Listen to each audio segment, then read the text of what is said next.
မေတ္တာတုတ်အနှစ်ချုပ်ပေကြီး7တုတ်ထဲမှာမေတ္တာတုတ်ဆိုတာအလုံးဘုရားဘာသာဝင်မြန်မာလူမျိုးတွေအလုံးမိမိရှားရှိပြီးတော့နေ့စဉ်နဲ့အများရွတ်ဖတ်နေကြတာရှိတယ်။သို့သောမေတ္တာတုတ်ရဲ့အကြောင်းကိုထိုရွတ်နေတဲ့ပုဂ္ဂိုလ်တိုင်းသိချင်မှသိမယ်ပေါ့အသေးစိတ်။ဒါကြောင့်မို့တခြားတရားကိုမဟောဘဲနဲ့မေတ္တာတုတ်အနှစ်ချုပ်လူတွေနဲ့ယဉ်ကျေးပြီးသားဖြစ်တဲ့ပြီးတော့နေ့စဉ်နဲ့အများရွတ်ဖတ်တဲ့ဆဲပြီးတော့အနည်းကဲအောင်ဆောင်ရွက်နေကြတဲ့ပေကြီးတဲ့မှာပါတယ်ဒီမေတ္တာတုတ်ကို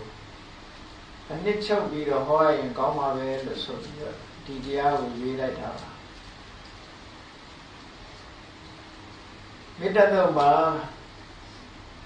ယတ္တနုဘာဝတောယက္ခနေဝတ္တတေတိပိဒနာယမိစေဝနိဥဇ္ဇတောရတေတိဝမတ္တတိတော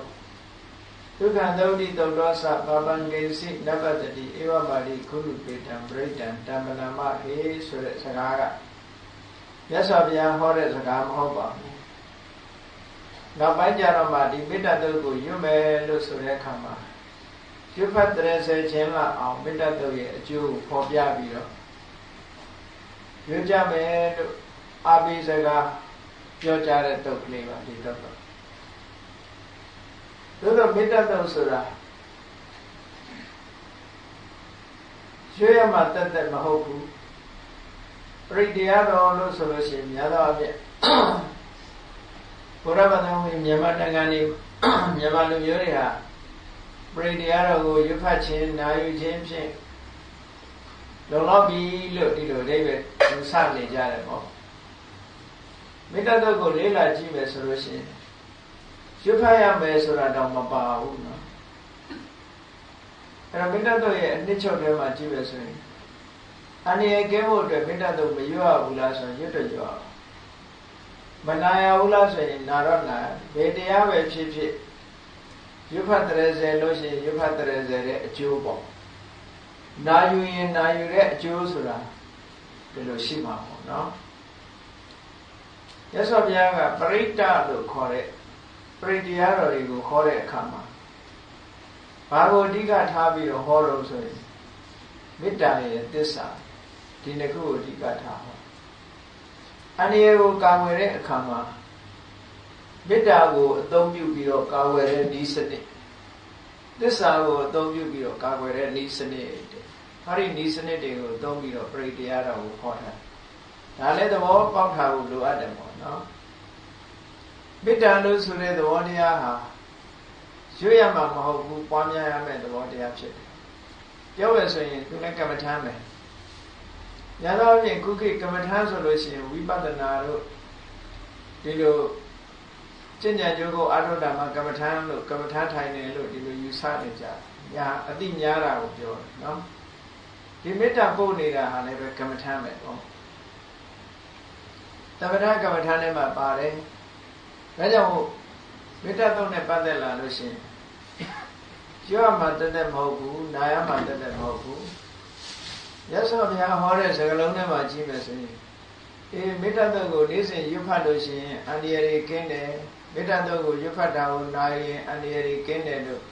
ဒီမေတ္တာတုတ်ထဲမှာရည်ညွှန်းထားတာတပုံးမှမပါတလုံးမှမပါသို့တော့အများအပြားအဲ့တိုင်းပဲယုံကြည်နေကြတယ်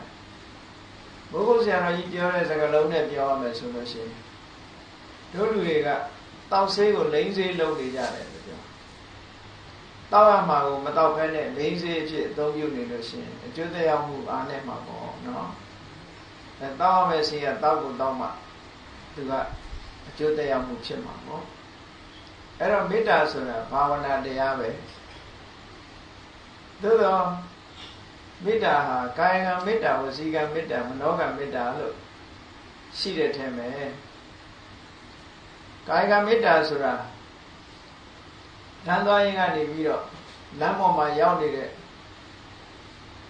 အမိုက်တရဲ့စုခလုတ်ကတင်းကစပြီးတော့ဖယ်ရှားပြီးဒီလမ်းပေါ်သွားတဲ့လူတွေခလုတ်ကတင်းမတိုက်မိကြပါစေနဲ့စုမစုကြပါစေနဲ့ဆိုပြီးတော့ဖယ်ရှားပေးသွားတဲ့သဘောမျိုးတွေဒါကာယကံမေတ္တာလို့ခေါ်တယ် အများဒုက္ခမရောက်စေခြင်းဘူးအများချမ်းသာစေခြင်းနဲ့ဆိုတဲ့ဆိုပါတော့အများသွားလာတဲ့နေရာမှာတပြည့်စီလဲပေးတယ်ကျောင်းနေကနေလာတဲ့အခါမှာတပြည့်စီလဲပေးတယ်ဒါကာယကမေတ္တာလို့ခေါ်တယ်မေတ္တာကိုကိုယ်နဲ့ပြတယ်ပေါ့ကိုယ်မှုနဲ့ပြမေတ္တာကိုနှုတ်နဲ့ပြတာရှိနှုတ်နဲ့ပြတယ်ဆိုတဲ့နေရာမှာတတ္တဝါတွေချမ်းသာကြပါစေချမ်းသာကြပါစေလို့ဒီလိုနှုတ်ကမေတ္တာဘိုးတွေကိုရွတ်နေတာလေမေတ္တာဝစီကံလို့ပြောလို့ရတယ်ပို့ပြီးတော့ထိရောက်တဲ့မေတ္တာဝစီကံဆိုတာတူနဲ့တူအကောင်းပြောတာပေါ့တကယ်မေတ္တာစိတ်ထားပြီးတော့ကောင်းတာကိုပြောတယ်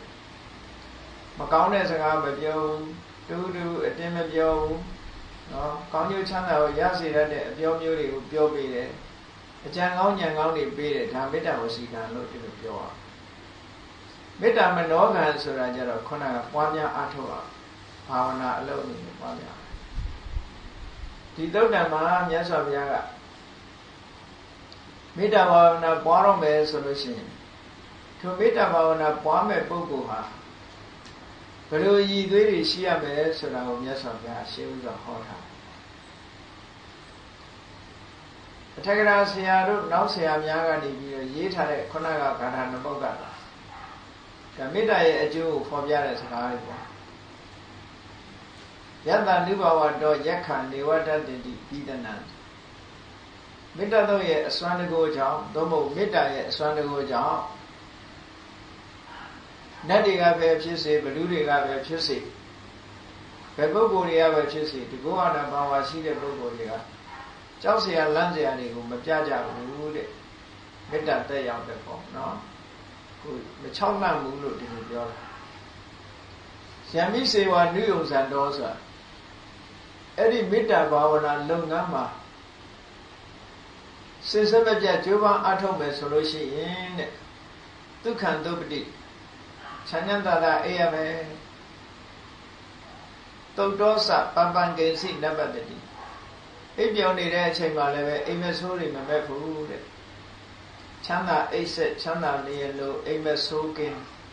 စောင့်ရင်းနတ်များလူသားလိချစ်နတ်လိချစ်နေလက်နဲ့စိတ်ပြီးပြည်တည်တဖြာမျက်နာရှင်ကြီးတည်ကြည်နှလုံးသေဆုံးမတွေ့သေလင်ကြမှာဖြစ်တတ်စွာဒီမေတ္တာအကျိုး7မျိုးဆိုပြီးအင်္ဂုတ္တပါဠိတော်မှာမြတ်စွာဘုရားမေတ္တာတုတ်တစ်ခုဟောထားတာရှိအကျိုးပြမေတ္တာတုတ်ပေါ့နော်အခုဒီပေကြီးထဲမှာဟောတာကြတော့မေတ္တာဘယ်လိုပွားရမယ်ဆိုတာကိုပါထည့်သွင်းပြီးတော့ဟောတာအဲ့ဒီအကျိုးပြမေတ္တာတုတ်ကယူပြီးတော့ယံမိစေဝနုယုံဇံတော်ရတ္တိနိဝမတ္တန်တိတောဒုက္ခံသုတိသုတ်တော်စပပံကိစီနပတ္တိအိတ်နေတဲ့အခါမှာနှစ်နှစ်ချက်ချက်အေးရတယ်တဲ့အိပ်ပြောင်းနေတဲ့အချိန်မှာလည်းပဲအိမ်မဆိုးတွေမမက်ဘူးစတဲ့အကျိုးကျေးဇူးတွေကိုရနိုင်တဲ့မေတ္တာဘာဝနာကိုပွားပါလို့ဒီလိုဆိုလို့ပဲအဲ့ဒီမေတ္တာဘာဝနာပွားပြီးဒီသုတ်တံမှာဟောတာအဲ့တော့တကယ်တော့မေတ္တာဆိုတာရွတ်ဖတ်တဲ့ဆယ်မှုကိုအကြောင်းပြုပြီးတော့ရွတ်ဖတ်တဲ့အခါမှာအဓိပ္ပာယ်နားလည်အောင်ရွတ်ဖတ်ပြီးတော့အဲ့ဒီအတိုင်းလိုက်နာကျင့်သုံးဖို့လို့ဒီလိုဆိုလို့နော်အဲ့တော့ရွတ်နေုံနဲ့အန္တရာယ်မကင်းဘူးလားလို့ဆိုတော့ကင်းတဲ့တော့ကင်းမှာဒါပေမဲ့ပွားတော့မကင်းနိုင်ဘူးပေါ့တချို့ရွတ်တယ်ဆိုတာရလို့ပဲရွတ်နေတာလေရလို့ပဲရွတ်နေတာစိတ်ထဲနှလုံးထဲမှာဒီမေတ္တာတက်ကိန်းဖို့ရဲ့အမတန်မှအရေးကြီးတယ်ပေါ့ဒါကြောင့်မို့မြတ်စွာဘုရားကမေတ္တာဘာဝနာလုပ်ငန်းကိုကြိုးပမ်းအထောက်တော့မယ်ဆိုလို့ရှိရင်တဲ့ဘုရားကစဟောတာဘုရားစဟောတာကရဏီယပဋ္ဌကုတလေနယန္တတန္တံပဒံအဘိသမစ္စာဒီစကားလုံးလေးကစပြီးတော့ချင်းငြိမ်းငြိမ်းချမ်းချမ်းဘဝတစ်ခုမှာငြိမ်းချမ်းတဲ့နိဗ္ဗာန်ရဲ့ဂုဏ်တွေကိုအာရုံပြုပြီးသို့မဟုတ်ငြိမ်းငြိမ်းချမ်းချမ်းနဲ့အန္တရာယ်ကင်းကင်းနေခြင်းမီထိုနေနည်းကားကိုသိလို့လိမ္မာရေးချရှိတဲ့ပုဂ္ဂိုလ်ဟာနိဗ္ဗာန်ကိုအာရုံပြုပြီးတော့နေခြင်းပဲနေခြင်းနဲ့ဆိုရင်အလုပ်တစ်ခုလုပ်ပါစာပေကျမ်းကမှာတော့ဘယ်လိုရေးထားတော့ကရဏီယံလုပ်ပါဘာလုပ်ရမှာလို့ဆိုသီလနဲ့ပြည့်စုံအောင်လုပ်ပါသမာဓိနဲ့ပြည့်စုံအောင်လုပ်ပါပညာနဲ့ပြည့်စုံအောင်လုပ်ပါ ငြိမ်းချမ်းတဲ့ဘဝမှာနေကြလို့ရှိရင်ဒီနတ်သမารီပညာတွေနဲ့ပြည့်စုံအောင်လုပ်ပါလို့ဒါလေးကအစစကားမှပြောတယ်ဒါကိုလုပ်ရမယ့်ကိစ္စလေးတွေကိုပြောပြတာနော်ယန္တတန်တံပဒံအဘိသမေသဆိုနိဗ္ဗာန်ကိုရည်ညွှန်းတာလည်းဟုတ်တယ်တနည်းအားဖြင့်ပြောမယ်ဆိုရင်ဘဝမှာငြိမ်းငြိမ်းချမ်းချမ်းနေခြင်းပြီးဆိုလို့ရှိရင်ကရဏီယံလုပ်ပါအဲ့လိုလုပ်တယ်ဆိုတာလေတာမန်ပုဂ္ဂိုလ်မလုပ်နိုင်ဘူးအထကုသလကိုယ့်ရဲ့အကျိုးစီးပွားကိုလိမ္မာပန်းတတ်တဲ့ပုဂ္ဂိုလ်မျိုးကလုပ်နိုင်တယ်တချို့ကကိုယ်ကျိုးကိုယ်စီးပွားနဲ့ပတ်သက်ပြီးလိမ္မာကျွမ်းကျင်မှုမရှိကြဘူးမရှိဘူးဆိုတဲ့ပုဂ္ဂိုလ်တွေကကိုယ်အကျိုးလို့ထင်ပြီးအကျိုးမဲ့တွေကိုလုပ်နေကြတာလေလောကမှာ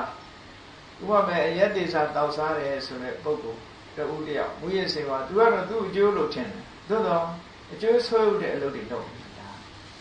တနေ့တခြားနှိမ့်ကြသွားမှာလောက်တိုင်းဟာကောင်းကျိုးချမ်းသာရတာမဟုတ်ဘူးဒီတိကျမ်းဆရာတွေကပြောထားတာရှိတယ်တွင်းတည်တဲ့လူဟာတဖြည်းဖြည်းနှိမ့်ကြသွားမှာပဲတတိုင်းစီတဲ့လူဟာတဖြည်းဖြည်းမြင့်တက်တာသူကဥပမာနဲ့ပြောပြတယ်တွင်းတူးတဲ့လူကတွင်းနဲ့လေလူကလည်းအောက်ရောက်သွားလေပဲတွင်းကြီးတူးနေလို့ရှိရင်တွင်းနဲ့လေလူကအောက်ရောက်သွားလို့တချို့လုပ်ငန်းကအဲ့ဒီတွင်းတူးနေတဲ့လုပ်ငန်းမျိုးလို့ဖြစ်တယ်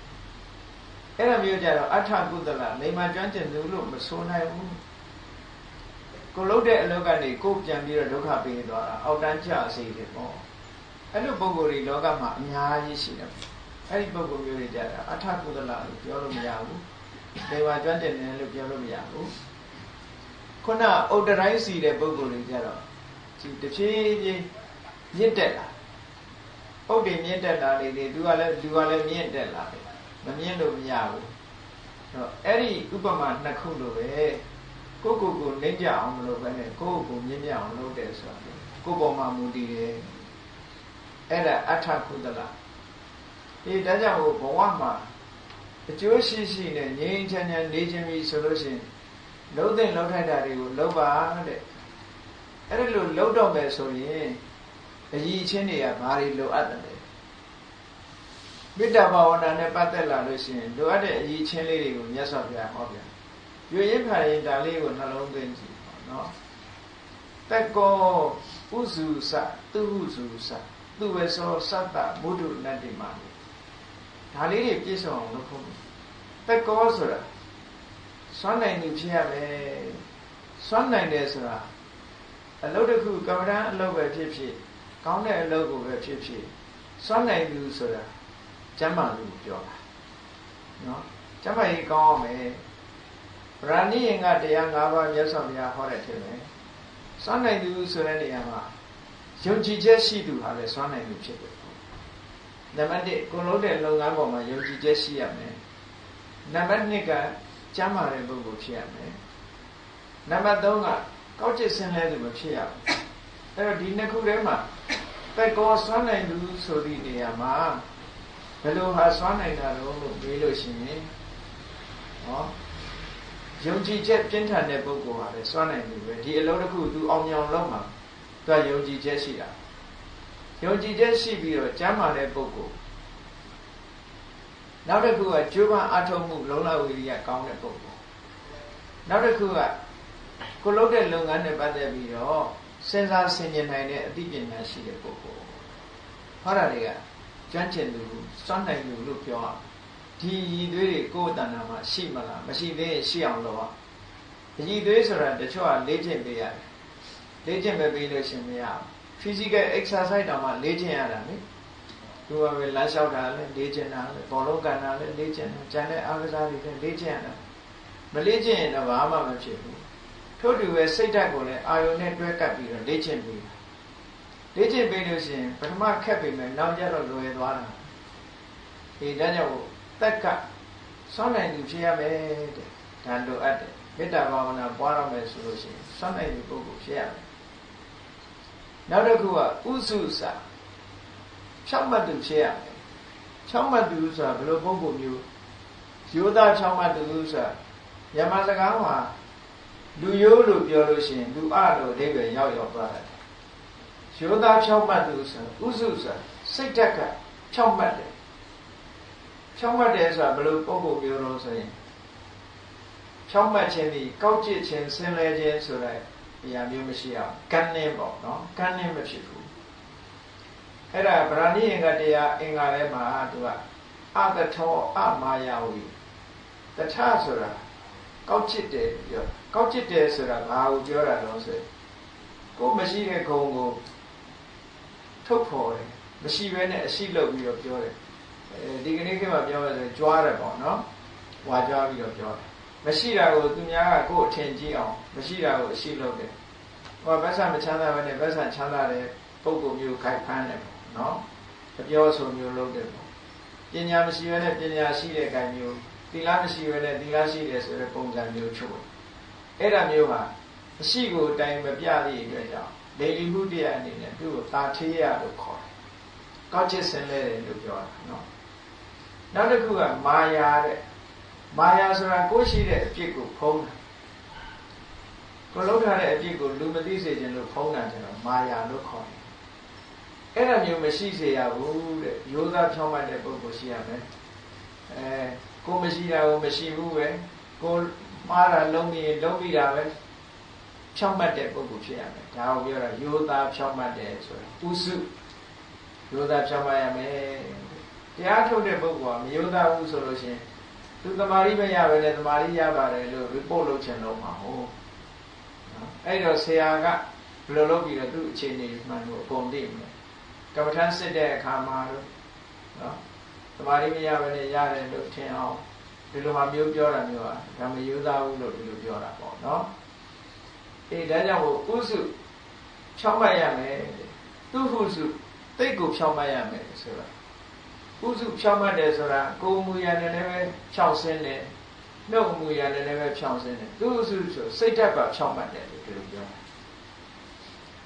အဲ့တော့ကိုယ်နှုတ်စိတ်သုံးပါးလုံးမှာလူဟာရိုးတယ်ရှင်းတယ်မဟုတ်တာမလုပ်ဘူးမဟုတ်တဲ့ဟာမျိုးသူများကိုအထင်မြင်မရောက်စေဘူးဆိုတဲ့ပုံပုံမျိုးဖြစ်ရမယ်လို့ဒါပြောဘာဖြစ်လို့လဲဆိုရင်လောကမှာလူတွေဟာရိုးသားဖြောင်းမှတ်မှုမရှိဘူးဆိုလို့ရှိရင်မေတ္တာပြတ်တတ်တယ်နိအဲ့တော့သူကိုယ်တိုင်ကိုယ်ကရိုးသားဖြောင်းမှတ်မှုမရှိသည့်အတွက်ကြောင့်သူ့ရဲ့ရင်ထဲနှလုံးထဲမှာမေတ္တာဓာတ်တိဆောက်ဖို့ဆိုတာအမြဲတမ်းခဲရင်သွားသူများပေါ်မေတ္တာထားဖို့လည်းခဲရင်သွားကျန်တဲ့လူကလည်းသူ့ပေါ်မေတ္တာရောက်မှာမဟုတ်ဘူးဒီလူကမရိုးသားဘူးဆိုလို့ရှိရင်ဘယ်လိုလုပ်မေတ္တာရောက်မရောက်နိုင်ဘူးနော်ဒါကြောင့်မြတ်စွာဘုရားအရေးကြီးတဲ့အင်္ဂါရပ်တွေကိုပြောတာဥစုဖြောင်းမှတ်ပါစေသူဥစုတိတ်ကိုဖြောင်းမှတ်ပါစေပြောသူဝိသအကြံပေးတဲ့အခါကျတော့ပြောလို့ဆိုလို့လွယ်တဲ့ပုံစံမျိုးဖြစ်ရမယ်သာသနာတော်မှာနေကြတဲ့ယဟန်တော်တွေပဲဖြစ်စေမိသားစုတွေမှာဖြစ်စေကိုယ့်ရဲ့ကြီးတဲ့ပုဂ္ဂိုလ်တွေကအကြံပေးလို့ရှိရင်ခေါင်းမမာဘူးပေါ့တချို့ကျတော့ခေါင်းမာတယ်သူများပြောလို့မရဘူးကိုကြိုက်တာကိုလုံးမယ်ဆိုရင်လူမျိုးကရှိသေးတယ်အဲ့တော့အဲ့ဒီလိုပုဂ္ဂိုလ်မျိုးကြတော့တစ်ခါနှစ်ခါမေတ္တာပြတ်သွားတယ်ဟိုဒီလူကပြောမရပါဘူးလို့ဒီလူကခေါင်းမာတယ်ဆိုပြီးတော့ပြောမဲ့လူကလည်းတစ်ခါတစ်ခါအကြံပေးပြီးနောက်ထပ်အကြံမပေးတော့ပြစ်ထားလိုက်တော့သူကိုယ်တိုင်လည်းခေါင်းမာသည့်အတွက်ကြောင့်သူကသူအဟုတ်ထင်ပြီးပဲမှန်မှန်ရင်းရင်းနေဖြစ်တတ်တယ်ဒါကြောင့်မို့လို့သူ့ဝဆအကြံဉာဏ်ပေးတဲ့အခါမှာလက်ခံလွယ်တဲ့ပုဂ္ဂိုလ်မျိုးပြောလို့ဆိုလို့လွယ်တဲ့ပုဂ္ဂိုလ်မျိုးဖြစ်ရမယ်ဒါပြောတာနော်ပြောလို့ဆိုလို့လွယ်တဲ့ပုဂ္ဂိုလ်ဆိုရင်မိဘတွေကလည်းသားသမီးကြီးတွေပြောလို့ဆိုလို့ကောင်းတဲ့လူဆိုရင်ပိုချစ်ကြတယ်ပေါ့မိတ်ဆွေတွေကလည်းပဲဒီလူကပြောလို့ရှိရင်နားထောင်လွယ်တယ်ဆိုပိုချစ်ကြတယ်အဲ့လိုမဟုတ်ဘူးဒီကောင်လည်းပြောမကောင်းဘူးပြောမကောင်းဘူးဆိုမိဘတွေကလည်းညီးကြတယ်ပြောလို့မကောင်းဘူးဆိုညီးတယ်ဆိုရင်မေတ္တာပြည့်နေပြီပေါ့နော်ဒါကြောင့်မို့မေတ္တာတရားတည်ဆောက်ဖို့အတွက်ပြောလို့ဆိုလို့လွယ်ကူမှုဆိုတာရှိရမယ်အကြံဉာဏ်ပေးတဲ့အခါမှာထိုအကြံဉာဏ်တိုင်းဟုတ်သည်ဖြစ်စေမဟုတ်သည်ဖြစ်စေကိုယ့်အကိုစဉ်းစားဖို့ရတော့လိုတာပေါ့နော်စဉ်းစားပြီးတော့လက်ခံတဲ့ဟာလက်ခံလက်မခံတဲ့ဟာဒီလိုသူ့ဝက်ဆပုံနဲ့ပြည့်စုံရမယ်အဲ့လိုမဟုတ်ဘဲနဲ့ပြောဆိုဆုံးမတဲ့အခါပြန်ပြီးတော့ရန်တွေ့လို့ရှိရင်နှစ်ဦးနှစ်ဝမေတ္တာတုံးသွားနိုင်တယ်ဟောမေတ္တာလေးခန်းချောက်သွားတယ်ဒါကြောင့်မြတ်စွာဘုရားဟောတဲ့တရားကအမှန်တမ်းထောင်းရှိတယ်အဲ့တော့မေတ္တာတုံးဒီမေတ္တာတုံးမှာဒါတွေသင်ထားတာကိုလူတွေကမေ့နေကြဒီအချိန်လေးတွေမတိဆောက်ဖက်နဲ့ဘယ်လိုလုပ်ပြီးတော့မေတ္တာပွားမလဲပွားဖို့ခိုင်းနေတာပေါ့ဒါပြည်ကြီးမှာဒါအကျဉ်းချင်းမြန်မာလူမျိုးတွေဆိုလို့ရှိရင် ဒီဆွမ်းသာကွန်သာစဘုန်းကြီးတွေလည်းဒါပဲရွတ်ကြတယ်နော်အကျဉ်းချင်းပိဋိဆိုတာနားကြကြဘူးသို့တော့ဘုန်းကြီးတွေပိဋိရွတ်ထားဆိုတဲ့အဆင့်လောက်ပဲဒီ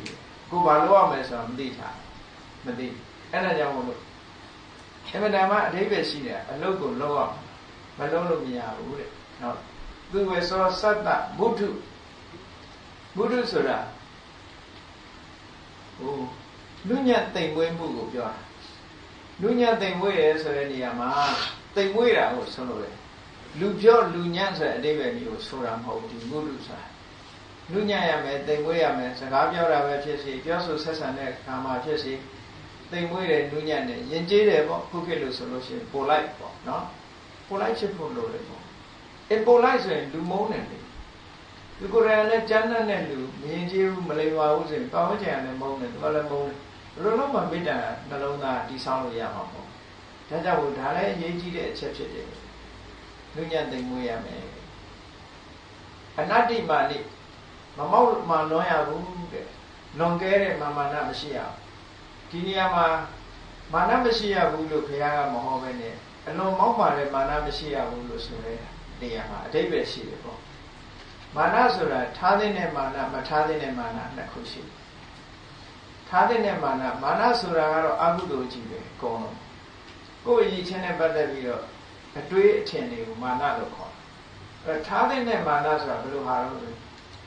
ဒီပညာရေးနဲ့ပတ်သက်ပြီးသူတောင်တတ်သေးတာပဲငါလည်းတတ်အောင်လုပ်မယ်ဒီမာနမျိုးထားတယ်စီးပွားရေးနဲ့ပတ်သက်သူတောင်အောင်သေးတာပဲငါလည်းအောင်လုပ်ကမ္မထာဘာဝနာနဲ့ပတ်သက်ပြီးသူတောင်မှပဲဒီလိုပေါ့ပေါ့ရောက်ဖြစ်သေးတယ်ငါလည်းဘာလို့ပေါ့ပေါ့ရောက်မဖြစ်ရမှာဟောယဟန္တာပုဂ္ဂိုလ်တွေသူတို့တောင်ယဟန္တာဖြစ်သေးတာငါလည်းဖြစ်ရမယ်ဆိုရင်မာနမျိုးနော်အဲ့ဒီမာနမျိုးကတော့ထားတဲ့မာနမျိုးကောရမမြတ်စွာဘုရားရဲ့အလောင်းသူမိတာရဲ့တေတောင်မာနထားလို့ဘုရားဖြစ်တာမာနမရှိရင်ဘုရားဖြစ်နိုင်ဘူးဒါကြောင့်ဒီစကားပြောရအောင်ဆိုလို့ရှိရင်ဒီပင်ကရမြတ်စွာဘုရားနဲ့တွေ့တဲ့အချိန်မှာသူ့ရဲ့ပညာရည်ချင်းအလွန်မြင့်တယ်ဇာဘိညာဉ်တွေရထားတဲ့ယတိတူလည်းဖြစ်တယ်အဲ့ဒီအချိန်မှာဒီပင်ကရမြတ်စွာဘုရားရဲ့တပည့်ခံပြီးတော့တရားထုတ်မယ်ဆိုရင်ယန္တာဖြစ်တော့ဒါပေမဲ့သူ့မာနကဘယ်လိုမာနတော့ဆိုကိမ္မေဧကေနတိန်နေနပုရိသေနဓမ္မတ္တိငါတို့စွန့်ရည်တတ္တိရှိတဲ့လူတယောက်ကတဲ့နော်တယောက်တည်းနဲ့ကိုတယောက်တည်းသိရုံနဲ့ရှင်းတတ်မှာမဟုတ်ဘူးတဲ့သဗ္ဗညုတံပါပုနေတောတတ္တရိတံငါလည်းငါကိုယ်တိုင်ဖျားဖြစ်ပြီးတော့တတ္တဝါတွေကိုပုံကက်တင်ရင်းဝယ်တရားအမှန်တရားကိုငါကိုယ်တိုင်ဟောမယ်ငါသူများဟောတဲ့တရားကိုနာပြီးတော့ယန္တာဖြစ်သွားတဲ့အဖြစ်မျိုးကိုလိုရုံးသွားတာမျိုးကမလုပ်နိုင်ဘူးဒါမာနပဲပေါ့အဲ့ဒီမာနကြောင့်ဖျားဖြစ်တာသို့တော်စာပေကျမ်းကနေမှာဖျားလောင်းနေဖျားဖြစ်တယ်ဆိုတာကရုဏာကြောင့်ဖြစ်တယ်လို့ဒီလိုဆိုတယ်ဒါတော့ကရုဏာတော့ပါမှာပေါ့ဒီနေရာမှာတော့ဒါဒီတနာစရာပုဂ္ဂိုလ်မှမရှိပဲဒီချိန်မှာဒီပင်ကရမြတ်စွာဘုရားနဲ့တွေ့တဲ့အချိန်မှာသူလိုငါလည်းဘုရားဖြစ်အောင်လုပ်မယ်ဆိုတဲ့မာနပဲအဲ့ဒီမာနကြောင့်ဘုရားဖြစ်တယ်သို့တော့သိမောက်မာတဲ့မာနဆိုတာဘယ်လိုဟာတော့လဲလူကြီးတွေကိုယုံသိမပေးနိုင်ဘူးနော်ငါအသာဆုံးပဲငါတဲ့တတ်တဲ့လူမရှိဘူးဆိုတဲ့မောက်မာတဲ့ပညာနဲ့ဖြစ်စေစီးပွားနဲ့ဖြစ်စေအလှနဲ့ဖြစ်စေဂုဏ်သတင်းနဲ့ဖြစ်စေအဲ့ဒါမျိုးတွေနဲ့ပတ်သက်ပြီးမမောက်ပါရဘူးတဲ့မောက်မာလို့ရှိရင်ပတ်ဝန်းကျင်ကသူ့ကိုမုန်းတယ်ပေါ့မုန်းတော့မေတ္တာတိဆောက်ခြင်းကမတတ်နိုင်ဘူးတဲ့ဒါကြောင့်အနတ္တိမာတန်တုတ်တကောတဲ့နောက်တစ်ခုကတန်တုတ်တကဆိုတာတန်ဆိုတာရှိတာလေးနဲ့တုတ်တကရှင်းတတ်မှုရှိတာလေးနဲ့ရှင်းတတ်တယ်ဆိုတာတချို့အဓိပ္ပာယ်အကောက်လွဲတယ်လာက1000ရရင်ဒါလေးနဲ့ပဲရှင်းတတ်ရမယ်ဒီလိုအဓိပ္ပာယ်ကောက်အဲ့လိုအဓိပ္ပာယ်ဆိုလိုတာမဟုတ်ဘူးဇီစာမကြမ်းဘူးလို့ပြောတာတန်တုတ်တကဆိုတာနော် fastidious လို့ချို့ကဇီစာကြောင်းတယ်လေအချိုကြိုက်မလားလို့အချိုချက်ပြီးရင်မဟုတ်ပြန်အချင်းကြိုက်မလားအချင်းကြီးများတယ်ခေါ်တာပေါ့ဗမာလို့ဆိုတာနော်ကိုရှိတာလေးနဲ့လည်းမကျင်တတ်ဘူးကိုရှိတာလေးနဲ့မကျင်တတ်တော့သူများဟာလိုချင်လာတယ်အဲ့ဒါလည်းအန္တရာယ်ကြီးတစ်ခုပဲအဲ့တော့ကိုရှိတာနဲ့ကျင်တတ်ရမယ်ကိုဟာလေးနဲ့ကျင်တတ်ရမယ်ကိုဟာနဲ့မကျင်တတ်ဘူးသူများဟာသွားပြီးတစ်ခုလုံးမြင်ပြတ်တာပေါ့အဲ့ဒါကြောင့်တန်တုတ်ကကိုဘဝလေးကို satisfy ဖြစ်ဖို့လိုတယ် contentment ပေါ့ဒါလေးကအဲ့ဒါရှိဖို့လိုအပ်တယ် တို့တော့ contentment နဲ့ပတ်သက်ပြီးတော့အဓိပ္ပာယ်အကောင်မလွဲစေရဘူးတိုးတက်အောင်မလုပ်ရဘူးလို့ဆိုလိုတာမဟုတ်ဘူးတိုးတက်အောင်လုပ်တာကတခြား fastidious ဇီးစားကြောင်းနဲ့ဆိုတာကတခြားဇီးစားကြောင်းလို့ရှိရင်ကြည့်လေသမင်းချက်ကျွေးတဲ့လူကလည်းမေတ္တာမရှိဘူးဒီဟင်းချက်ထားပြန်မကြိုက်ဘူးကိုဟင်းချက်ထားပြန်မကြိုက်ဘူးဆိုရင်မိဖို့ကြောင့်လည်းညာဖြစ်တော့မှာပေါ့ဘယ်လိုလုပ်ပြီးတော့အဲ့ဒါမေတ္တာဘာဝနာထားလို့ရတော့မရဘူးဒါကြောင့်မလို့ရှိတာလေးနဲ့ကျင့်တတ်ရမယ်လို့ဒီလိုဆိုလို့ရတယ်နော်တန်တုတ်တက်ကရှိတာနဲ့ကျင့်တတ်တယ်သို့မဟုတ်ကိုယ်ဟာနဲ့ကျင့်တတ်တယ်အဲ့ဒီအရေးချင်းဟာလည်းအမှန်တမ်းအရေးကြီးပါတယ်တဲ့လူတွေမှာသူပရသာမွေးမြူလွယ်ရမယ်တဲ့ခေါဏတန်တုတ်တက်ကရှိရင်မွေးမြူလွယ်တယ်ဘယ်လိုလုပ်ဖြစ်ဖြစ်နော်ကိုလည်းမွေးမြူရလွယ်ရမယ်သူတစ်ပါးကကိုကူညီစားရှောက်တဲ့အခါမှာလည်းပဲကျင့်တတ်တဲ့မှုရှိရမယ်ကိုမွေးမြူလွယ်တယ်ဆိုတာဘာနဲ့ဆိုင်ရဆိုင်ကျင့်တတ်တယ်ရှိတာလေးနဲ့သူကကျင့်တတ်တယ်အဲ့ဒါကိုမွေးမြူလွယ်တယ်လို့ခေါ်တယ်တချို့ကြအမွေးမြူခက်တယ်ကိုတယောက်တည်းရံဖြစ်နေတဲ့လူကရှိနေတယ်မကျင့်တတ်ဘူးလေစိတ်တိုင်းဘယ်တော့မှမကြဘူးတွေ့ဘူးကြပါလိမ့်မယ်တခါတလေကိုစိတ်တိုင်းမကြတဲ့လူတွေအများကြီးရှိတယ်ကိုလည်းစိတ်တိုင်းမကြဘူးသူများလောက်ထားလည်းစိတ်တိုင်းမကြဘူးဆိုလို့ရှိရင်ဘယ်လိုလုပ်ပြီးတော့မှမေတ္တာဘာဝနာဆိုဖြစ်နိုင်မှာမဟုတ်ဘူးဒါကြောင့်သူပရမွေးမြူလိုက်တဲ့ပုဂ္ဂိုလ်မျိုးဖြစ်တဲ့ဖြစ်ရမယ်လို့မြတ်စွာဘုရားဟောတာအပ္ပကိစ္စတရားဘာဝနာပွားရမယ်ဆိုလို့ရှိရင်အပိုးကိစ္စတွေသိမလုံးနဲ့ကိစ္စနည်းပါရမယ်လို့ဒီလိုပြောတာမေတ္တာဘာဝနာပွားဖို့အချိန်များများပေးနိုင်ဖို့အတွက်အလုပ်ကိစ္စဒါလူလောကမှာလောက်ရမယ့်ကိစ္စတွေကတော့အများကြီးရှိကြတာပေါ့သို့တော့အဲ့ဒီထက်ကနေအချိန်ယူရမယ်လို့ဒီလိုဆိုလို့အပ္ပကိစ္စတချို့ကအပိုလုပ်ငန်းတွေအများကြီးလုပ်ကြတယ်လေပိုလုပ်ငန်းမလုပ်ဘဲနဲ့မလုပ်မဖြစ်တဲ့အလုံးလောက်လုပ်ပြီးတော့ခြံတဲ့အချိန်မှာမေတ္တာဘာဝနာပွားဖို့အချိန်များများပေးဖို့လိုအပ်တယ်ဒါပြောတာနော်လောက်ရမယ့်ကိစ္စကိုရခိုင်းတာမဟုတ်ဘူးဒါအပ္ပကိစ္စနောက်တစ်ခုကတန်လဟုကဝဋ္ဌိတန်လဟုကဝဋ္ဌိဆိုတာပေါ့ပါပါအသက်မွေးတယ်လို့ဆိုတဲ့အဓိပ္ပာယ်က simple life အနေထိုင်ရိုးရိုးလေးနဲ့နေတာထိုင်တာ simple life ကိုနေတာကိန်းကြီးခန်းကြီးနဲ့နေတဲ့ပုဂ္ဂိုလ်ကြတော့သူကအလုပ်ကိစ္စတွေပိုများလာမှာပေါ့သူကနေတာလဲကိန်းကြီးခန်းကြီးနဲ့နေတတ်တယ်စားတဲ့အခါမှာလဲကိန်းကြီးခန်းကြီးနဲ့အပူတွေစားချဲ့တယ်ပေါ့နော်အဲ့ဒါမျိုးမဟုတ်ဘဲနဲ့ simple life မှာနေနိုင်အောင်ကြိုးစားတယ်တချို့ကြပတ်စံချမ်းသာပြီးနဲ့ simple life မှာနေသွားတာလည်းရှိတယ်ပေါ့ဒါလည်းလို့အဲ့ဒါလို့ဖြစ်ရမယ်တန်တတကောသသူဘရောသအပ္ပကိသောသတန်လဟုကဝဋ္ဌိနောက်တစ်ခုပြည့်စုံရမယ့်အချက်ကတန်တိန်တရိယဣန္ဒြေငြိမ်သက်ရဣန္ဒြေငြိမ်သက်ဆိုတာတောင်ကြီးမြောက်ကြီးမကြည့်ရဘူးလို့ဒီလိုဆိုလိုတာမဟုတ်ဘူးဣန္ဒြေဆိုတဲ့နေရာမှာလူတွေနားလည်နေတဲ့ဣန္ဒြေကဒီလူကနေတာထိုင်တာငြိမ်သက်တာလေးရဲ့ဣန္ဒြေငြိမ်သက်တယ်လို့ထင်တယ်အဲ့လိုပြောတာမဟုတ်ဘူးဣန္ဒြေဆိုတာဘာတွေတုံးလို့မေးလိုက်လို့ရှိရင်မျက်စိနားနာလျှာကိုယ်စိတ်လူတွေရဲ့တဏ္ဍာမှာမျက်စိနဲ့ပတ်သက်ပြီးတော့ငြိမ်သက်တယ်ဆိုတာဘာလို့မျက်စိကကြည့်ပြီးတော့လောဘဖြစ်ရင်ဒေါသဖြစ်ရင်ဒါမငြိမ်သက်ဘူးခေါ်ဣန္ဒြေမငြိမ်သက်ဘူးကိုကြည့်ဒီကြည့်လို့ပြောတာမဟုတ်ဘူးနော်မျက်စိကမြင်တဲ့အခါမှာလောဘဖြစ်တယ်ဒေါသဖြစ်တယ်ဣန္ဒြေမငြိမ်သက်ဘူးနားကနားထောင်ပြီးတော့လောဘတွေဖြစ်မဲ့ဒေါသတွေဖြစ်မဲ့ဣန္ဒြေမငြိမ်သက်ဘူးနှာခေါင်းကအနတ်နော်လျှာကအရသာအဲ့ဒါတွေကြည့်ပြီးလောဘတွေဒေါသတွေဖြစ်မဲ့ဆိုလို့ရှိရင်ဣန္ဒြေငြိမ်သက်မှုမရှိဘူးလို့ဒီလိုပြောတယ်စိတ်နှလုံးကအေးချမ်းမှုဆိုတာလောဘမဖြစ်ဒေါသမဖြစ်ဘူးမြင်ပြီးတော့စိတ်ဆိုးတယ်လိုချင်တယ်ကြားပြီးစိတ်ဆိုးတယ်လိုချင်တယ်နော်နှာခေါင်းကအနံ့ရပြီးစိတ်ဆိုးတယ်လိုချင်တယ်လျှာကထိပြီးတော့စိတ်ဆိုးတယ်လိုချင်တယ်နောက်ခန္ဓာကိုယ်အထိတွေ့ပြီးစိတ်ဆိုးတယ်စိတ်ကူးစိတ်တမ်းမှာဒေါသဖြစ်တယ်လောဘဖြစ်တယ်ဆိုရင်ဒါတန်တိန်တရိယဣန္ဒြေငြိမ်သက်မှုမရှိဘူးလို့ပြောတယ်ထိုက်တဲ့တော့ဣန္ဒြေငြိမ်သက်မှုရှိအောင်ကြိုးစားရမယ်ဒါပြောတာနော်ဣန္ဒြေကိုဆောင်ထိန်တယ်ဆိုတာလေအဲ့ဒါကိုပြောတာအဲ့ဒါမြတ်စွာဘုရားဟောလို့ရင်ဣန္ဒြေဆောင်ထိန်မှုဆိုတာဒီအချက်ကိုပြောတာလောဘမဖြစ်အောင်ဒေါသမဖြစ်အောင်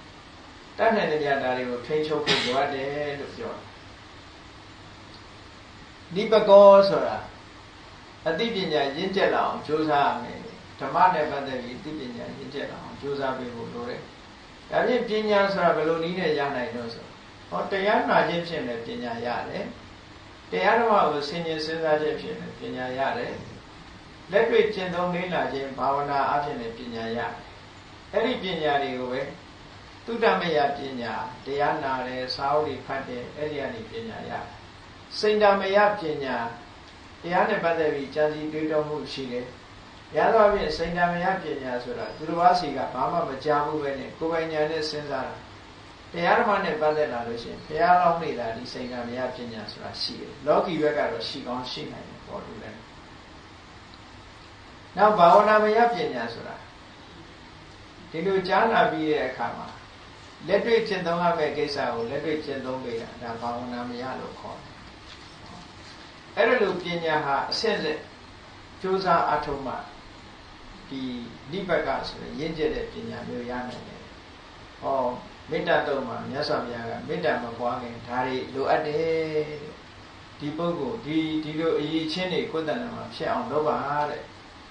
အဲ့ဒါတွေလုံးမပို့ပြီးတော့ကိုလုံးတဲ့လုပ်ငန်းတစ်ခုကအောင်မြင်နိုင်တယ်ဆိုဟုတ်တာပေါ့နော်လောကီအလုပ်ပဲကြည့်ကြည့်လေအရေးချင်းအရေးရှာရတာပဲအရေးချင်းရင်တင်ရတာပဲတင်ပြီးတော့မှအလုပ်တစ်ခုလုပ်တယ်မတင်မဲနဲ့သွားလုပ်လို့ရှိရင်ဘာမှအောင်မြင်မှာမဟုတ်ဘူးပေါ့နောက်တစ်ခုကဘာလို့ဆိုရင်မလုပ်ရမယ့်ဟာလေးတွေကိုပြောတရားထုတ်မယ်ဆိုလူတွေကတောက်တူမေယာလေးတွေတစ်ခါတလေအပြစ်မကင်းတာလေးတွေရှိတယ်နသခုတ်တမာစရိကိဉ္စီရှင်နဝိညူပရိဥပဝတေယောသူများတွေကအပြစ်တင်ပြီးတော့မင်းငေါ်စရာမကောင်းတဲ့အမှုရာလေးတွေအပြစ်ပြောစရာလေးတွေမလုပ်ပါနဲ့ဒီအသေးဖွဲလေးကစပြီးမလုပ်ပါစေမဖြစ်ပါစေနဲ့လို့ပြောပြ။ဘာဖြစ်လို့လဲဆိုတော့သူများပြစ်တင်စရာလေးတွေရှောက်လုံးမဲ့အမှုမဲ့အမှတ်မဲ့နေမယ်ဆိုလို့ရှိရင်ဘေးကကိုယ့်ပေါ်မှာဘယ်လိုလုပ်မေတ္တာရောက်ကိုယ်တိုင်လည်းသူများပေါ်မှာမေတ္တာရောက်မှာမဟုတ်ဘူး။မေတ္တာဆိုတာသူမေတ္တာကိုယ်မေတ္တာပြန်လာဆိုတာရှိတယ်။ဒါကြောင့်ဒါလေးကိုလည်းမြတ်စွာဘုရားထည့်ပြီးတတိပေးတာနသခုတ်တမစရိပညာရှိသူတော်ကောင်းတွေကနေဆွဆွဲဝယ်ရဖြစ်တဲ့မှားရွံ့တဲ့လွဲရကလေးတွေကရှောင်ပါတဲ့မလုပ်ပါနဲ့ဒီတိုင်းတာထိအောင်မေတ္တာတုတ်ကလိုက်နာရမယ့်အရေးချင်းတွေလက်စွာပြရှင်းဥစွာထုတ်ခေါ်ပြီးတော့ဟောတာနော်ကြဒီထဲမှာရွတ်အောင်မယ်ဆိုတာတခုမှမပါဘူးနော်ဒါတွေကိုအရင်ကိုယ်တဏ္ဍာမှာဖြစ်အောင်ကြိုးစားပြီးတော့မေတ္တာပုဂ္ဂိုလ်လေးတွေကိုသင်မယ်မြတ်စွာဘုရားမေတ္တာပုဂ္ဂိုလ်စပြီးတော့သင်တဲ့အခါကျတော့သူကနသခုတ်တမာစရိကိဉ္စီယေနဝိညူပရိဥပဝတေယောဒီရင်မဲ့ရှေ့ပိုင်းကတိုက်နာမဲ့ချက်တွေပြီးတော့ဒုက္ခိနောဝခေမိနောဟောတုတဗ္ဗတတ္တဘဝန္တုဒုက္ခိတတ္တာကိုယ်စိတ်ထဲကမေတ္တာပို့မယ်ဆိုရင်အဲ့ဒီစကားလုံးလေးအဲ့ဒီအဓိပ္ပာယ်မျိုးကိုအသုံးပြုပြီးတော့ဟောပါလို့ပြောတာနော်တဗ္ဗတတ္တဘဝန္တုတဗ္ဗတတ္တဆိုတာတတ္တဝါတွေမှာချွင်းချက်မရှိဘူးတတ္တဝါတွေတချို့ကတတ္တဝါတွေမှာချွင်းချက်လေးထားတတ်တယ်ကိုယ်နဲ့မတည့်တဲ့လူမပါဘူးမေတ္တာပို့တဲ့ထက်အဲ့ဒါမျိုးမဟုတ်စေရဘူးတဗ္ဗတတ္တတတ္တဝါမှန်တရားတွေဒုက္ခိနောကိုချမ်းသာမှုစိတ်ချမ်းသာမှုတွေနဲ့ပြည့်စုံကြပါစေကိုကြိုက်တဲ့စကားလုံးလေးအသုံးပြုပြီးတော့တတ္တဝါမှန်တရား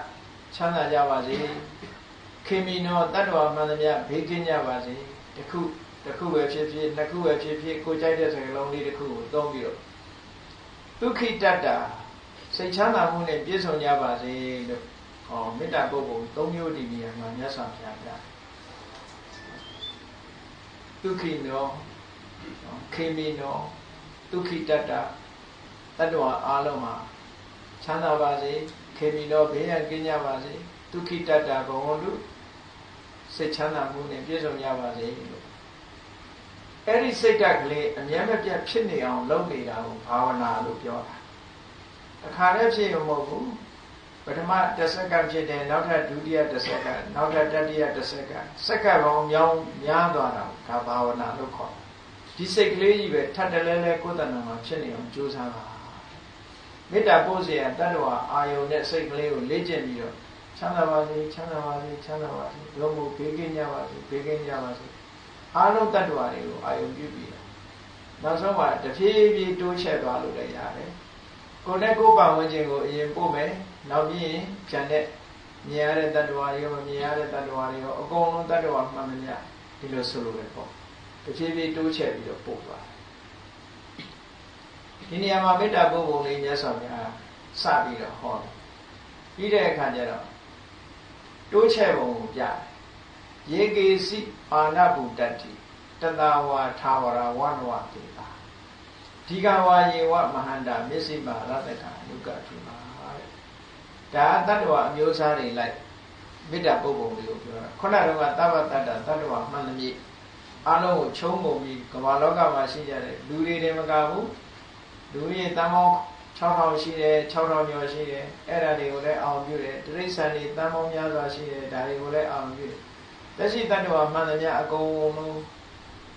ကုန်းပေါ်မှာရှိတာဖြစ်စေရေထဲမှာရှိတာဖြစ်စေကောင်းကင်မှာရှိတာဖြစ်စေသက်ရှိတတ္တဝမှန်သမျှချမ်းသာကြပါစေပေါ့ခုနက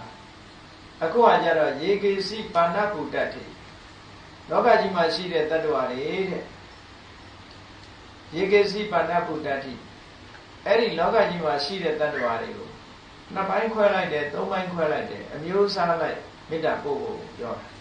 တာတတဝါထာဝရဝနဝတိတတဆိုတာကြောက်တတ်လန့်တတ်တဲ့တ attva ဒါတွေကပုရုဇဉ်တို့တိခတ်ပုဂ္ဂိုလ်တွေတို့ဒေါသမကင်းသေးတဲ့တ attva တွေကိုတတလို့ခေါ်တယ်ထိတ်လန့်တတ်တယ်ကြောက်တတ်တယ်ထာဝရကြတော့ထိတ်လန့်ကြောက်ရွံ့မှုမရှိဘူးယဟန္တာပုဂ္ဂိုလ်တွေဘဝမှာခိုင်မြဲသွားတဲ့ပုဂ္ဂိုလ်တွေတတနဲ့ထာဝရဒီလိုခွဲတယ်။ကြောက်ရွံ့တဲ့တ attva တွေကပုံများပါတယ်လောကကြီးမှာ။အေးထိတ်လန့်ကြောက်တတ်တဲ့တ attva တွေလည်းချမ်းသာကြပါစေ။ထိတ်လန့်ကြောက်မှုကင်းသွားတဲ့ယဟန္တာပုဂ္ဂိုလ်တွေထာဝရတ attva တွေလည်းချမ်းသာကြပါစေ။ဟောဒီလိုပြောတာနော်။လူပြည်မှာယန္တာမရှိပေမဲ့နတ်ပြည်ပြမပြည်မှာယန္တာတွေရှိနေတော့မယ်ပြမပြည်မှာယန္တာတွေရှိနေတော့မယ်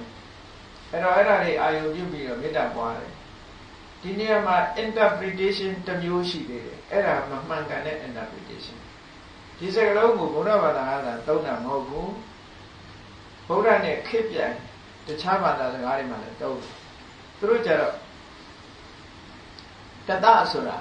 သက်ရှိတ attva တွေကိုပြောတယ်ထာဝရကြတော့တက်မဲ့တွေကိုပြောဘုန်းကြီးတို့တီဟိုမှာသွားပြီးတော့မာစတာရန်သွားလို့တော့အဲ့ဒီလိုဆရာကြီးတယောက်ကမေတ္တာတော့နဲ့ပတ်သက်ပြီးတော့လက်ချပေးတဲ့အထက်မှာသူကတတဆိုတာတက်ရှိတ attva တွေကိုမေတ္တာပို့ထာဝရကြတော့တောတွေတောင်တွေတစ်ပင်တွေကိုမေတ္တာပို့ရမှာလို့တက်မဲ့တ attva ဘယ်လိုလုပ်သွားမေတ္တာပို့တစ်ပင်ကိုဘယ်လိုလုပ်မေတ္တာပို့နော်အဲ့ဒီအဓိပ္ပာယ်ကမှားရဲတဲ့အဓိပ္ပာယ်အဲ့ဒီတဲ့ကတခြားဘာသာဝါဒမှာဥပမာဂျိုင်းနစ်စင်လို့ခေါ်တယ်ဒီကနေ့ထိအောင်အိန္ဒိယမှာရှိတယ်ဂျိန်းဝါဒဆိုတာအဲ့ဒီဂျိန်းဝါဒတွေကတစ်ပင်တွေရောမြေရောတောတောင်တွေကအကုန်လုံးသက်ရှိတယ်လို့သူကယူဆတယ်မိမှာလည်းအသက်ရှိတယ်ရေမှာလည်းအသက်ရှိတယ်နော်မိကိုမိဖို့လိုက်လို့မိကထင်းတွေဘာတွေလျှောက်လောင်လို့ရှိရင်အဲ့ဒါသက်ရှိတ attva မီးကနေပြီးတော့ဖြည့်ဆည်းတယ်မီးကိုငြိမ့်လို့ရှိရင်မီးကိုတတ်ရရောင်းလို့ပန္နတိပဒကပြည့်ရှိတယ်ဟောရေကိုမတောက်အောင်တောက်လို့ရှိရင်အဲ့ဒါပြည့်ရှိတယ်သူကရေစိမ်းကိုသုံးလို့ရှိရင်ပြည့်ရှိတယ်လို့ယူဆတယ်ယူမုံလေးတွေတောင်မှဇီဝရှိတယ်အသက်ရှိတယ်လို့ယူဆတယ်အဲ့ဒီဘာသာစကားအရအဲ့ဒီဘာသာအရ interpretation လုပ်တာအဲ့ဒါဘုရားဘာသာနဲ့မစင်လျော်တဲ့ interpretation ခေါ်တယ်ဘုရားဘာသာနဲ့စီလျော်တဲ့ interpretation ကတတကထိန်းလန့်ကြောင်းလို့တတ်တဲ့ကိရိတာအတော်မကင်းသေးတဲ့ပုဂ္ဂိုလ်ကြီးထာဝရဆိုတာကိရိတာအတော်ကင်းပြီးတော့တည်ငြိမ်သွားတဲ့ပုဂ္ဂိုလ်ကြီးဒီလိုဆိုလို့လည်းပေါ့ interpretation ကမတူဘူးလို့ဒီလိုမှတ်နောက်တစ်ခုကတတဝါထာဝရဝနဝတေတာဒီကဝါယေဝမဟန္တာမျက်စိမာရတ္တတ attva တွေကို၃မျိုးခွဲလိုက်တယ်ဒီကဆိုတာရှည်လျားတဲ့တ attva နော်မျက်စိမှာအလတ်တန်းစားတ attva အနုကသိငယ်တဲ့တူတဲ့ရတ္တတူတဲ့တ attva အလျားနဲ့ပတ်သက်ပြီးတော့ရှည်တဲ့အကောင်ပဲဖြစ်စေတူတဲ့အကောင်ပဲဖြစ်စေမရှိမတူအကောင်ပဲဖြစ်စေပေါ့တ attva တွေရှည်လျားတယ်ဆိုတာမွေတို့ဘာလို့ကျတော့အရာရှိတယ်ပေါ့နော်အဲ့ဒါလို့တ attva တွေကို၃မျိုးခွဲလိုက်တာလူတွေလည်းရရှိတဲ့လူတွေပါမှာပေါ့ဒီလိုနော်ရရှိတဲ့လူရောရပူတဲ့လူရောအလေလတ်သမားရောမွေကြတော့အလျားရှိတာပေါ့ ဒီလိုရှည်လျားတဲ့တတ္တဝါပဲဖြစ်စေပုတဲ့တတ္တဝါပဲဖြစ်စေအလယ်လမ်းဖြစ်တဲ့တတ္တဝါပဲဖြစ်စေဆိုသုံးမျိုးခွဲပြီးတော့ချမ်းသာကြပါစေမေတ္တာပို့တာအာယုံပြုပြီးတော့မေတ္တာရတ္တကအနုကထုလာဟောတတ္တဝါတွေကတချို့တတ္တဝါလေးတွေကဘဝစိတ်တို့ကမြင်းနီတို့ဆိုတာသေးသေးလေးတွေပုံပုံလေးတွေ insect လေးအဲ့ဒီအကောင်လေးတွေကိုလည်းအသေးဖွဲလေးတွေကိုလည်းဆင်းလို့အကောင်ကြီးတွေကြတော့အကြီးကြီးတွေအဲ့လိုခန္ဓာကိုယ်ကြီးတဲ့အကောင်လည်းချမ်းသာကြပါစေခန္ဓာကိုယ်သေးတဲ့အကောင်လည်းချမ်းသာကြပါစေမသေးမကြီးအလတ်တန်းစားပုဂ္ဂိုလ်တွေလည်းချမ်းသာကြပါစေဆိုတတ္တဝါတွေကိုသုံးမျိုးခွဲပြီးမေတ္တာပို့ဖို့ပြောတာနော်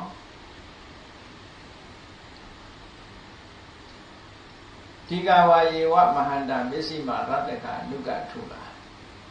နောက်တစ်ခုရတော့ဒိဋ္ဌဝါယေဝအဒိဋ္ဌယေဝတုတွေဝတ္တန္တိအဝိတုတွေ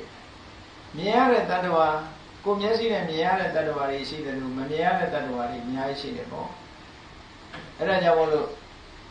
မာပြေပါတိပိဋကဆရာတော်ကြီးကဒီမေတ္တာပုံနဲ့ပတ်သက်ပြီးရေးထားတာလေးရှိပါတယ်လူတွေလည်းရကောင်းရပါလိမ့်မြင်အပ်မမြင်အပ်နေရာများစွာတတ္တဝါ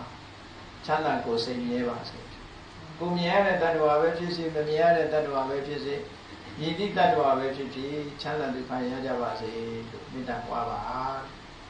ဒိဋ္ဌဝါယေဝအဒိဋ္ဌယေဝတုတွေဝတ္တန္တိအဝိတုတွေဟောဒီမှာလည်းပဲအဝေးနေတဲ့တ attva ဖြစ်စေကိုယ်အနိနာမှာရှိတဲ့တ attva ဖြစ်စေနော်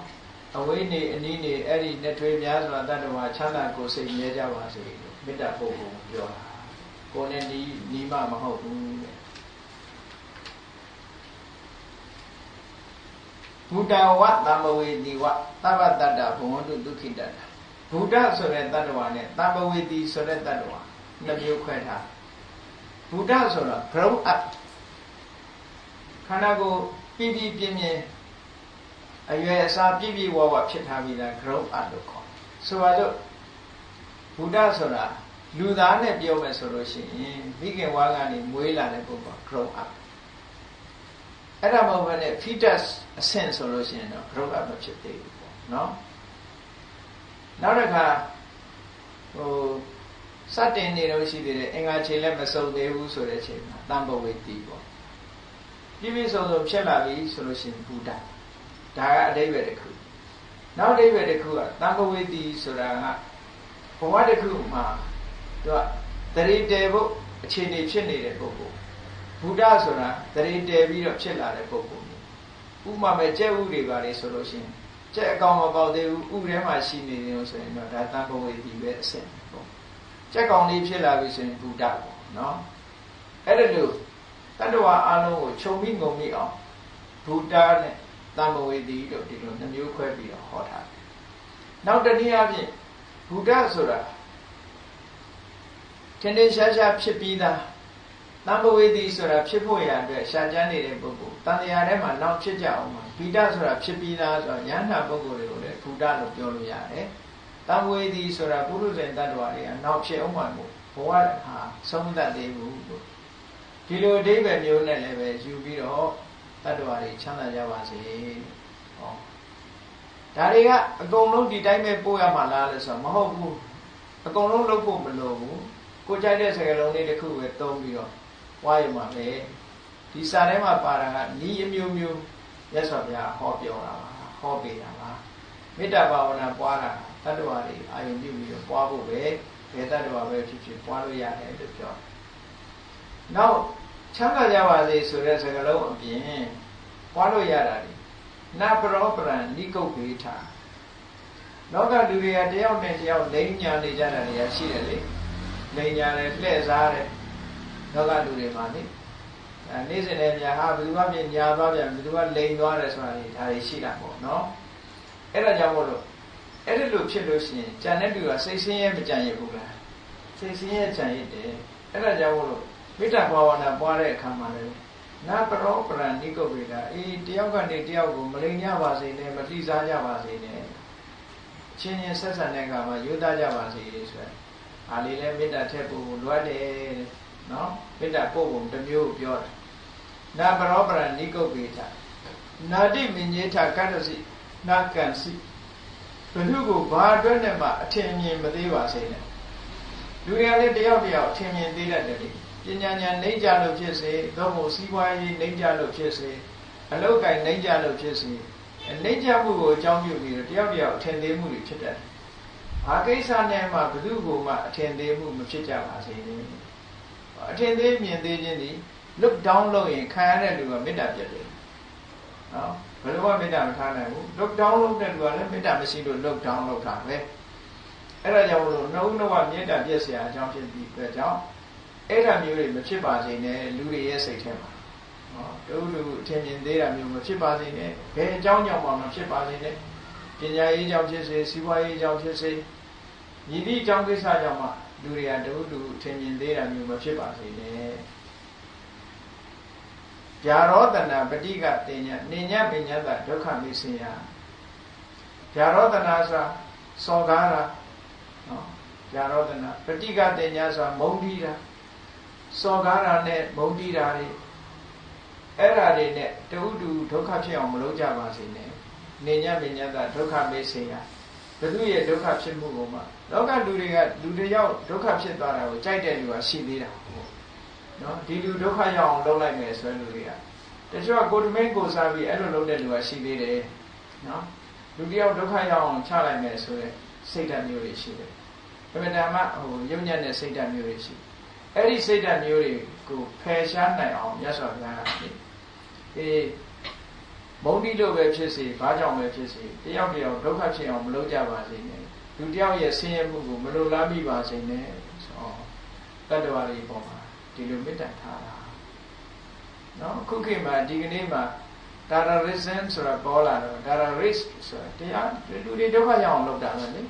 ကိုယ်နဲ့လည်းမဆိုင်ဘူးတက်တက်ဘယ်သူသေးသေးဆိုပြီးတော့လုပ်ကြတာလေအမှန်တမ်းကြောက်စရာကောင်းတယ်ဒါမေတ္တာခန်းချောက်လာတဲ့အတိတ်ကိုပြောနေတာနော်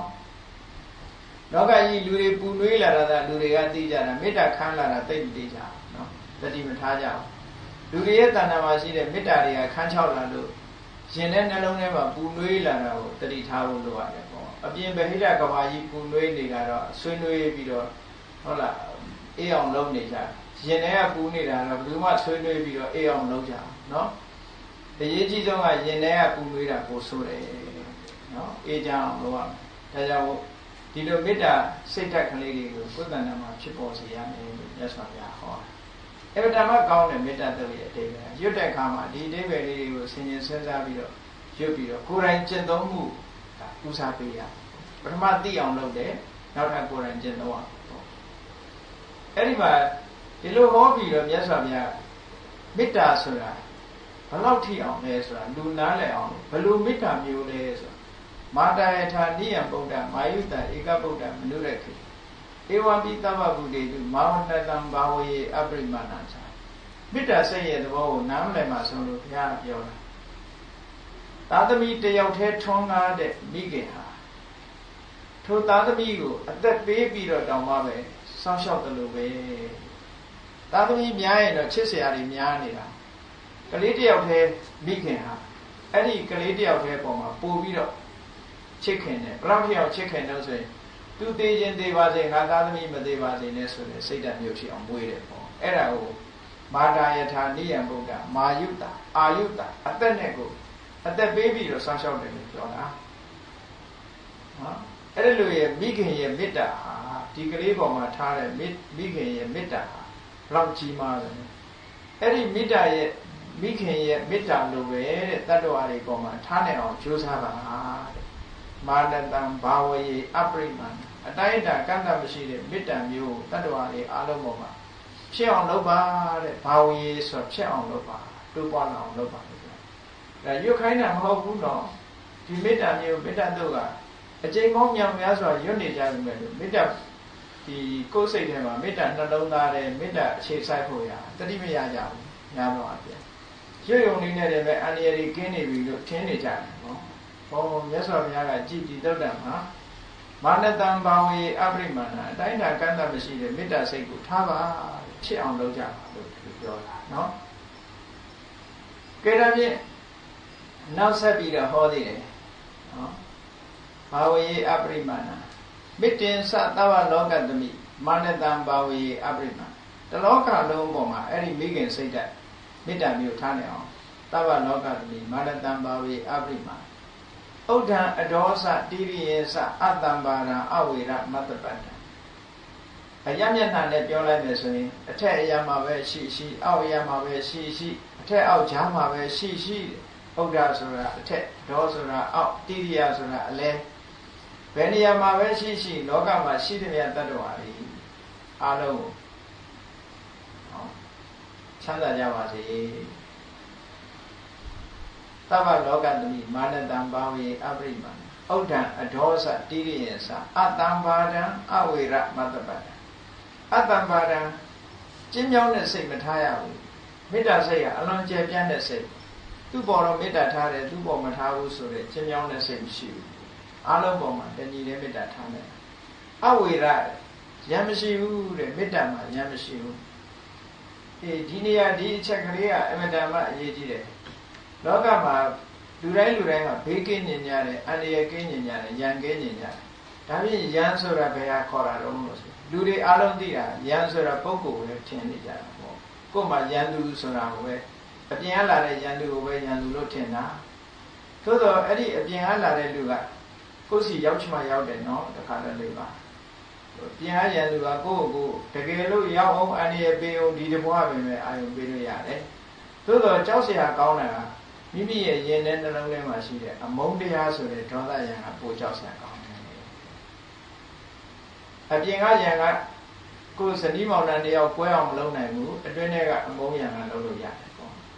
မုန်းပြီးပြီဆိုတဲ့ဒေါသကြတော့လူတွေကရန်သူလို့မသိကြဘူးမိတ်ဆွေထင်ပြီးတော့ရင်ထဲမှာသိမ့်ပိုက်ထားကြတယ်ပေါ့တချို့ကဒေါသကိုချီတောင်ချီးမွမ်းလိုက်သေးတယ်နော်ငါစိတ်တူတယ်နော်ငါစိတ်ကမရဘူးနဲ့ချီးမွမ်းစကားတော့ပြောလိုက်ချင်တယ်အဲ့ဒါမှတကယ်ရန်သူအစစ်အဝေရရန်သူမရှိဘူးဆိုတာအဲ့ဒီကိုယ်ရင်ထဲမှာအမုန်းဆိုတဲ့ဒေါသဆိုတဲ့အမုန်းတရားရန်သူပါမရှိအောင်လုပ်ရမယ်ဒါပြောအဲ့ဒီရန်သူခင်းအောင်လုပ်ရမယ်အဝေရမတ္တပတ္တကဲဒါဖြင့်ဒီလိုရန်ကင်းတော်အောင်မေတ္တာတက်ပွားရမှာဘယ်အချိန်ပွားရမှာတော့ဘယ်အခါမှာလုပ်ရမှာတော့ဆိုတော့ကြည့်ဒိဋ္ဌံစရံနိသိဏောဝတရားနောယာဝတ္တတာဝိတမိတောဒိဋ္ဌမတ္တရနေတုံးနဲ့ပွားလို့ရတယ်စရံလမ်းလျှောက်နေတုံးနဲ့ပွားပါနိသိဏထိုင်းနေတဲ့အချိန်မှာလည်းမေတ္တာစိတ်နဲ့ထိုင်းနေပါတရားနောညောင်းလို့လက်အိတ်နေပြီအိတ်ချင်စိတ်မရှိသေးဘူးဝိကတ္တဌိနမိတ်တော်အဲ့ဒီအချိန်မှာလည်းမေတ္တာပွားပါဆိုဣရိယာပုတ်၄ပါးစလုံး body posture ၄မျိုးစလုံးပေါ့နော်တရားထိုင်ရသွား၄ပါးဣရိယာဘယ်အခါမှာပဲဖြစ်ဖြစ်မေတ္တာစိတ်ကိုကိုယ်တဏ္ဍာမှာဖြစ်နေအောင်လုပ်ပါလို့ဒါပြောတာနော်ဒိဋ္ဌံစရဏိသိဏောဝတရားနောယာဝတ္တတဝိတမိတောဧတံတတေအဋိဋ္ဌေယအဲ့ဒီမေတ္တာတတိလေးကိုထားပါတတ္တဝါတွေချမ်းသာကြပါစေဆိုရယ်ဒီတတိလေးဟာထမင်းချက်ရင်လည်းလုပ်လို့ရတာပဲလုပ်ငန်းလုပ်ရင်လည်းလုပ်လို့ရတာပဲနော်အားလုံးဟာချမ်းသာပါစေဆိုတဲ့တတိလေးနဲ့အမြဲတမ်းနေပါအဲ့ဒါလိုနေတာကိုပဲဗျမ္မဝိဟာရမြတ်သောနေထိုင်ခြင်းလို့ဒီလိုပြောတာဒီမေတ္တာနဲ့နေတာဟာအလွန်ကောင်းတဲ့မြင့်မြတ်သောနေထိုင်ခြင်းတစ်ခုဖြစ်ပါတယ်ဗျမ္မမေတ္တံဝိဟာရမိတ္တမှာဒီသာသနာတော်မှာဒါအများဆုံးနေခြင်းတစ်ခုပဲဒါကမေတ္တာဘာဝနာပွားလို့ပြီးသွားပြီမြတ်စွာဘုရားကဘယ်ချိန်ပွားရမယ်ဆိုတာပွားပုံပွားနည်းတွေရောအကုန်လုံးဟောတာဒီထဲမှာပြည့်ပြည့်စုံစုံเนาะမအိရှင်သေးသည်များမေတ္တာပွားနေပါတချို့ကအခုဗမာပြည်မှာမေတ္တာကိုလေးရုပ်ပြီးအိတ်လိုက်ကြတော့တာပြီးရောတွေးတဲ့အခါလျှောက်တွေးရင်တွေးမယ်အမုန်းတရားတွေလည်းဝင်ရင်ဝင်လာမယ်เนาะအဝိတ္တအဝိရာဟောတုဆိုကိစ္စပြီးပြီဆိုပြီးတော့မေတ္တာလေးပို့ပြီးတော့အိတ်တယ်လို့ထင်ကြတယ်เนาะတကယ်အဲ့လိုမဟုတ်ဘူးမေတ္တာစိတ်ဆိုတာထပ်တလဲဖြစ်အောင်လုပ်နေရကမ္မထာအထုတ်တာပဲဒါလဲနော်ထက်လေဝင်လေလေးမှတ်နေတယ်လို့ပဲမေတ္တာစိတ်ကလေးကိုယ်တဏ္ဍာမှာမပြတ်ဖြစ်အောင်လုပ်နေပါဒါပြောတယ်အဲ့ဒါမှကမ္မထာဖြစ်မှာကဲဒါဖြင့်မေတ္တာဘာဝနာပွားပြီးမေတ္တာအခြေခံရသွားပြီဆိုတဲ့အခါမှာဒီမေတ္တာကိုအခြေခံပြီးတော့ဝိပဿနာကျင့်စဉ်တစ်ခုကိုသွားကြမယ်မြတ်စွာဘုရားကတရားဟောလို့ရှိရင်ယဟန္တာအဆင့်ထိအောင်ဟောလို့ရှိတယ်ဘယ်တော့ဖြစ်ဖြစ်နော်ဒါလမ်းမဆုံးသေးဘူးမေတ္တာဘာဝနာပွားလို့ရှိရင်မေတ္တာဇန်ထိအောင်ရနိုင်တယ်မ မေတ္တာစာရအောင်ပွားတာတော့တဦးတယောက်တည်းပေါ်မှာအာရုံစိုက်ပြီးတော့ပွားရတယ်ပြီးတော့မှတိုးချဲ့ရတယ်တမာရိယအောင်ပွားနည်းကတစ်ခုကုသိုလ်ရအောင်ပွားနည်းကတစ်ခုတမာရိယအောင်ပွားနည်းကဘာလို့ဆိုရင်ယောက်ျားဆိုရင်ယောက်ျားချင်းမိန်းမဆိုရင်မိန်းမချင်းနော်အဲ့ဒါဘာဖြစ်လို့ကြားချင်းမမချင်းလို့ရလဲလို့ဆိုတော့မေတ္တာနဲ့အနည်းဆုံးရန်သူကတဏှာရာဂစိတ်ဓာတ်ပြောင်းသွားတတ်တယ်ယောက်ျားကအမျိုးသမီးကိုသွားပြီးတော့မေတ္တာပို့ရင်စိတ်ဓာတ်ပြောင်းသွားတယ်အမျိုးသမီးကအမျိုးသားကိုသွားမေတ္တာပို့ရင်စိတ်ဓာတ်ပြောင်းသွားတယ်တူတဲ့ဩဒိတအနေနဲ့မပို့ရဘူးဇာတရားရအောင်တမာရိရအောင်မလုပ်ရဘူးချုံငုံတော့ပို့လို့ရတယ်ပေါ့နော်တူတဲ့အာယုစိုက်ပြီးတော့ပို့မယ်ဆိုလို့ရှိရင်အမျိုးသမီးကလည်းအမျိုးသမီးမိတ်ဆွေအမျိုးသားကလည်းအမျိုးသားမိတ်ဆွေတယောက်ဓာတ်ပုံလေးကိုကြည့်ရဖြစ်စေသူ့မျက်နှာကိုမျက်စိထဲမှာပုံဖော်ရဖြစ်စေချမ်းသာပါစေချမ်းသာပါစေချမ်းသာပါစေဆိုတဲ့စိတ်ကတဏှာကြီးဖြစ်အောင်လုပ်မယ်နှစ်နာရီဖြစ်အောင်လုပ်မယ်သုံးနာရီဖြစ်အောင်လုပ်မယ်အဲ့ဒီကနေတမာတိတွေရပါရရင်ဇန်ထိအောင်ရသွားမယ်နောက်ဆုံးရဲ့ကိုမေတ္တာကဘယ်လောက်ထိအောင်အပိုင်းခြားကတ္တတွေပြတ်သွားလဲလို့ဆိုရင်ရွေးချယ်ပြီးတော့ကြည့်ရမိမိကိုယ်တိုင်ရဲ့မိမိချစ်ခင်တဲ့မိတ်ဆွေရဲ့ကိုနဲ့မတည့်တဲ့ရန်သူရဲ့မုန်းသူလည်းမဟုတ်ချစ်သူလည်းမဟုတ်တဲ့တာမန်ပုဂ္ဂိုလ်ရဲ့၄စုခွဲလိုက်အဲ့လို၄စုခွဲလိုက်တဲ့အခါမှာဒီ၄မျိုးဟာအပိုင်းခြားပြတ်သွားတာကိုလည်းဦးစားပေးတာမရှိရဘူးကိုမိတ်ဆွေမို့ဦးစားပေးတာလည်းမရှိရဘူးကိုနဲ့မသိတဲ့လူမို့ဦးစားပေးတာလည်းမရှိရဘူးကိုရန်သူမို့ဦးစားပေးတာမရှိရဘူးဒီ၄ခုဟာတဦးတည်းလို့ဖြစ်သွားရင်ဒါမေတ္တာဟာအလွန်ခိုင်မာတဲ့မေတ္တာတစ်ခုဖြစ်သွားပြီလို့ပြောတာနော်ဆိုပါတော့ဥပမာမဲ့၄ယောက်မိမိပါဝင်လူ၄ယောက်ကိုတယောက်ကိုပေးပါ sacrifice လုပ်မယ်တတ်ပြီးတော့ရစ်ပူဆောင်မယ်ဆိုလို့ရှိရင်အေးမင်းတို့၃ယောက်နေငါလိုက်သွားမယ်ဆိုရင်ကိုယ့်ကိုယ်ပေါ်မေတ္တာပြတ်တာပဲအဲ့ဒါနော်အဲ့ဒါကိုယ့်ပေါ်မေတ္တာပြတ်တာကျန်တဲ့လူပေါ်မှာမေတ္တာကပိုးနေတယ်ကိုယ့်ပေါ်မှာမေတ္တာပြတ်တာအဲ့လိုပုံစံနဲ့ငါနဲ့မတည့်တဲ့ကောင်ထဲလိုက်မယ်ဆိုလို့ရှိရင်ရန်သူပေါ်မှာမေတ္တာပြတ်ပြန်ပြီအေးကျန်တဲ့လူတွေမသွားနဲ့ငါမိတ်ဆွေလိုက်သွားဆိုရင်လည်းမိတ်ဆွေပေါ်မေတ္တာပြတ်တာပဲအေးဘယ်သူကိုနဲ့ယဉ်ကျေးမှုမရှိတဲ့ပုဂ္ဂိုလ်ကိုထဲလိုက်မယ်ဆိုရင်လည်းမေတ္တာပြတ်တာထဲเสียလူကိုရှားမတွေ့ဘူးဒီ၄ယောက်ဟာတယောက်တည်းပဲသူ့ပုံမှာခွဲခြားမှုမရှိဘူးဆိုလို့ရှိရင်တော့ဒါအမြဲတမ်းကြီးမားတဲ့မေတ္တာတူတစ်ခုသူ့ရင်ထဲမှာတိဆောက်ပြီးသားဖြစ်သွားတယ်ဟောကောင်းပြီမေတ္တာဘာဝနာပွားတာသမထကျင့်စဉ်တစ်ခုပဲအဲ့ဒီသမထကျင့်စဉ်တစ်ခုကဝိပဿနာကျင့်စဉ်တစ်ခုကိုသွားရမယ်ဆိုလို့ရှိရင်မေတ္တာဘာဝနာပွားတာကသူကတတ္တဝါပေါ်မှာပွားတာပုဂ္ဂိုလ်ပေါ်မှာပွားတာအဲ့တော့ဝိပဿနာကြတော့ပုဂ္ဂိုလ်တ attva နဲ့အလုံးလုံးလို့မရပြန်မရဘူးပုဂ္ဂိုလ်တ attva အရှိလို့ယူဆလို့ရှိရင်မှားရတဲ့အမြင်တစ်ခုဖြစ်သွားတယ်ပေါ့အတ္တဒိဋ္ဌိလို့ခေါ်တယ်အဲ့ဒါကြောင့်မို့လို့မေတ္တာဘာဝနာပွားတဲ့ပုဂ္ဂိုလ်မှာတ attva ရှိတယ်ဆိုတဲ့အတွေ့ဝင်လာတတ်တယ်တဲ့အဲ့ဒါကြောင့်မို့အဲ့ဒီအတွေ့ကိုဝိပဿနာကူးတော့မယ်ဆိုရင်ဖြောက်ရမယ်ဖြောက်တယ်ဆိုတာယုံနဲ့နာနှစ်မျိုးသာရှိတယ်ဆိုတဲ့အတိကိုရအောင်လုပ်ခိုင်းတာပဲနော်ငါမေတ္တာပို့နေတဲ့ပုဂ္ဂိုလ်ဟာယုံနဲ့နာနှစ်ခုတည်းပဲရှိတယ်ငါပို့နေတဲ့ပုဂ္ဂိုလ်ကလည်းယုံနဲ့နာနှစ်ခုပဲရှိတယ်ဆိုတော့ဒိဋ္ဌိစအနုဘက္ခမမှားရတဲ့အယူဆတစ်ခုကိုမရောက်ပါစေနဲ့နော်အတ္တဒိဋ္ဌိကိုပယ်ခွာလိုက်ပါတတ္တဝါဆိုတာမရှိဘူးအဲ့ဒါမပယ်ဘဲနဲ့ဝိပဿနာကျင့်စဉ်ကျင့်လို့မရဘူးတဲ့ဝိပဿနာရဲ့အာယုန်ဒီယုံနဲ့နာပဲရှိတယ်တတ္တဝါမဟုတ်ဘူးဒါကြောင့်မို့ဒိဋ္ဌိစအနုဘက္ခမနော်ဒီအတ္တဒိဋ္ဌိကိုဖယ်ရှားလိုက်ပါဆိုတာယုံနဲ့နာကိုတွေ့အောင်ကြည့်ပါကိုတရားထုတ်တော့မယ်ဆိုရင်ကိုယ်တဏ္ဍာမှာဖြစ်တဲ့ယုတ်တရားကိုယ်တဏ္ဍာမှာဖြစ်တဲ့နန္တရားသူတစ်ပါးတဏ္ဍာမှာဖြစ်တဲ့ယုတ်တရားနန္တရားကိုတွေ့အောင်လုပ်အဲ့ဒါလို့လုပ်တော့မယ်ဆိုရင်အရေးကြီးတာဘာလဲဆိုရင်သီလဝါကိုချင်းသီလရှိဖို့လိုတယ်တဲ့ကိုချင်းသီလရှိရမယ်ကိုချင်းသီလဆိုတာဘာဖြစ်လို့လိုအပ်တာတုံးလို့မေးလို့ရှိရင်တမာတိဖြစ်ဖို့အတွက်ကိုချင်းသီလအများကြီးလိုအပ်တယ်ကိုချင်းသီလမပြည့်စုံတဲ့ကိုချင်းသီလပြည့်စုံပြီဆိုလို့ရှိရင်ကိုချင်းသီလကိုအကြောင်းပြုပြီးတော့စိတ်ကကြည်နူးတယ်ကြည်နူးမှုကိုအကြောင်းပြုပြီးတော့ဝမ်းသာတယ်ဝမ်းသာမှုကိုအကြောင်းပြုပြီးတော့ပီတိဖြစ်တယ်ပီတိကိုအကြောင်းပြုပြီးတော့ပတ္တတိကိုငြိမ်းကိုစိတ်ငြိမ်းချမ်းတယ်ကိုစိတ်ငြိမ်းချမ်းရင်ဒုက္ခဆိုတာချမ်းသာမှုဆိုတာဖြစ်လာတယ်ချမ်းသာမှုဖြစ်လာလို့ရှိရင်တမာတိဆိုတဲ့စိတ်တည်ငြိမ်မှုဟာလွယ်လွယ်လေးနဲ့ရတာစိတ်တည်ငြိမ်မှုရလိုက်တာနဲ့ယထာဘူတဉာဏတ္တမှန်မှန်ကန်ကန်သိတယ်ဆိုတဲ့အတိအဝင်လာတယ် ဒါပေမဲ့သီလမစင်ကြယ်ဘူးဆိုရင်အဲ့ဒါတွေဆုံးရှုံးနိုင်တယ်ပေါ့ဒါကြောင့်မို့သီလဝါသီလရှိပါစေတဲ့နောက်တစ်ခုကဒသနေနတမ္ပန္နောဆိုသီလရှိပြီးတော့ကျင့်ကြံကြိုးကိုအထုတ်လိုက်လို့ရှိရင်ဝိပဿနာဉာဏ်အစဉ်စဉ်တက်ပြီးတော့နိဗ္ဗာန်ကိုမြင်တာကိုဒသနာလို့နော်ဒီနေရာမှာသင်္ခါရတရားတွေရဲ့အဖြစ်ကိုမြင်ပြီးတဲ့နောက်သင်္ခါရတရားတွေရဲ့ချုပ်ငြိမ်းရာနိဗ္ဗာန်ကိုမြင်လိုက်ဒသနေနတမ္ပန္နောအဲ့ဒီအမြင်နဲ့ပြည့်စုံတယ်ဆိုတော့သောတာပန်ဖြစ်သွားတာကိုမြတ်စွာဘုရားဟောတာနော်ဒိဋ္ဌိစအနိဗ္ဗာန်ကမှဝိပဿနာဉာဏ်ဖြစ်ပုံကိုဟောတယ်ဒသနေနတမ္ပန္နောဆိုတော့သောတာပန်ဖြစ်ပုံကိုဟောတယ်ကာမိတုဝိနည်းခေတံကာမဂုဏ်အာယုန်ဒီပေါ်မှာတတ်မဲ့တဲ့တဏှာကိုဖယ်ရှားပါဆိုဒါကအနာဂံဖြစ်သွားတာကိုပြောတာအနာဂံဖြစ်ပြီဆိုရင်ကာမဂုဏ်အာယုန်ဒီပေါ်မှာတတ်မဲ့တဲ့တွေ့တာတဲ့တဏှာကျင်းသွားတယ်နာဟိဇာတုကပ္ပတေယပုဏ္ဏရေတိ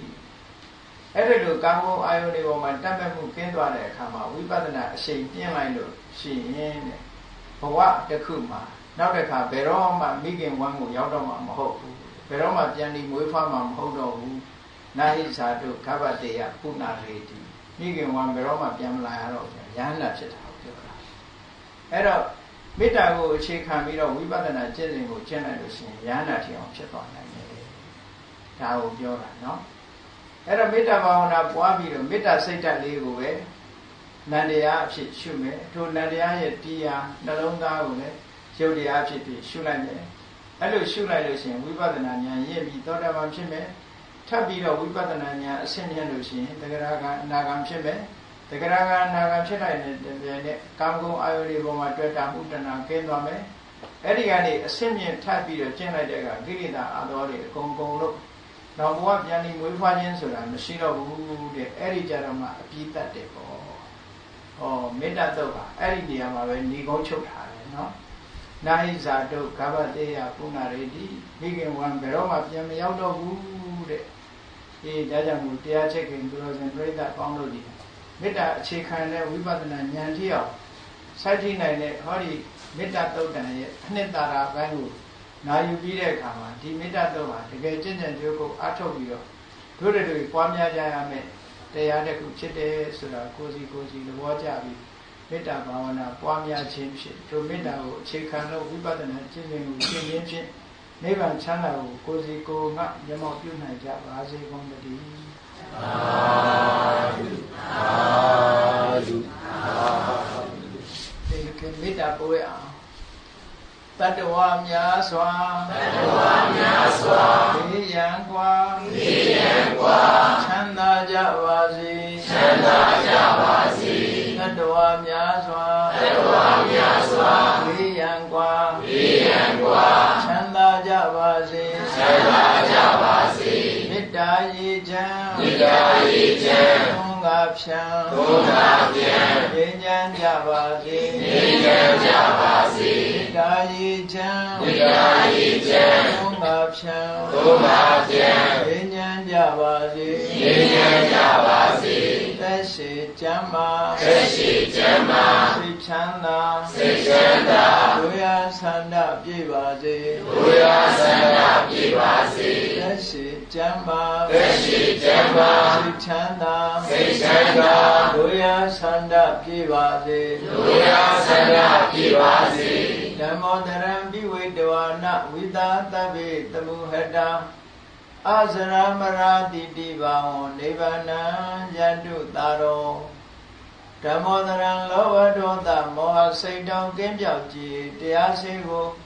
ပိဝေတဝါဝန္တာရှင်ပြတောက်ကြရနာကြရကုန်သောကြောင့်ဝိသာတဗ္ဗေပူဇာညေနောကိလေသာစေတဟုသမျှတို့သည်သမုဒ္ဒပိကြဘက်တွင်ရေမတင်တဲ့ကဲ့သို့ကိစင်လွင်ပြောင်းပေမရအောင်ပယ်ဖြောင်းအကုန်သည်ဟောတုစင်စစ်မသွေဖြစ်ကြပါစေကုန်သတည်းအာဇရမရံအိုခြင်းလည်းကွာနာခြင်းလည်းကင်းသေးခြင်းလည်းရှင်းထသောတိတိဘောင်ကိလေသာဟုပုခတ်သိကင်းခြင်းရာအစစ်ဖြစ်ပေထသောနိဗ္ဗာန်ဟုခေါ်အေးမြို့တော်သို့သာရောတရားချစ်ခင်စိတ်ကောင်းဝိညာဉ်သူတော်စင်များတို့သည်ယန္တုပါရမီအစဉ်စဉ်မြင့်တဲ့မြင်၍မလင့်ပုံသေးဆက်ရောက်တော်မူကြပါစေကုန်သတည်းသာဓုသာ